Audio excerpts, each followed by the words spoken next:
সব কাস্টমারের কথা শুনলে আপনার বিজনেস নষ্ট হয়ে যেতে পারে। আপনি কি কাস্টমার যা বলছে তাই শুনছেন এবং সঙ্গে, সঙ্গে তাই পরিবর্তন করে ফেলছেন? এটা কিন্তু একদমই করা ঠিক না। সব কাস্টমারের কথা শোনা যায়, বাট সেটা কিন্তু আপনার বিজনেসে ইমপ্লিফাই করা যায় না।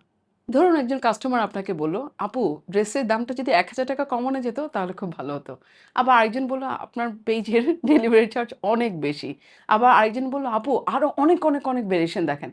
এখন আপনি যদি সেই প্রত্যেকটা কাস্টমারের কথা ধরে, ধরে আপনি সবকিছুই পরিবর্তন করতে থাকেন আপনার ড্রেসের পেইজে, ধরেন আমার ড্রেসের পেইজে, তাহলে কিন্তু আমার ব্র্যান্ডের কোনো অ্যাকচুয়ালি ক্লিয়ার ডিরেকশনই থাকবে না কয়েক মাস পর। কাস্টমার ফিডব্যাক খুবই ভ্যালুয়েবল। বাট ফিডব্যাক আর বিজনেস স্ট্র্যাটেজি ২ টা কিন্তু পুরোই আলাদা বিষয়। একজন কাস্টমার কি চাচ্ছে সেটা যেমন জানা জরুরি, তার থেকেও বেশি জানা জরুরি আপনার পুরো টার্গেট ক্লায়েন্টের মেক্সিমাম মানুষ কি চাচ্ছে, মার্কেট কোন দিকে যাচ্ছে এবং সেটার সাথে আপনার ব্র্যান্ডের ভিশন কি একসাথে কন্ট্রাডিক্ট করছে নাকি মিলে যাচ্ছে, সেটা খুব ইম্পর্ট্যান্ট। হাতে ৩ মাস সময় নিন। কাস্টমার ফিডব্যাকগুলো ট্র্যাক করুন। কোনো একটা এক্সেল শিটে লিখে রাখুন।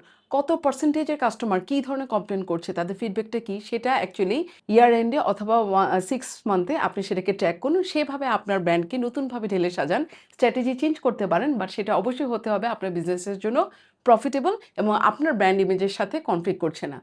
কাস্টমারের অপিনিয়ন খুবই ইম্পর্টেন্ট, বাট স্টিয়ারিং হুইল কিন্তু থাকতে হবে শুধুমাত্র আপনার হাতে।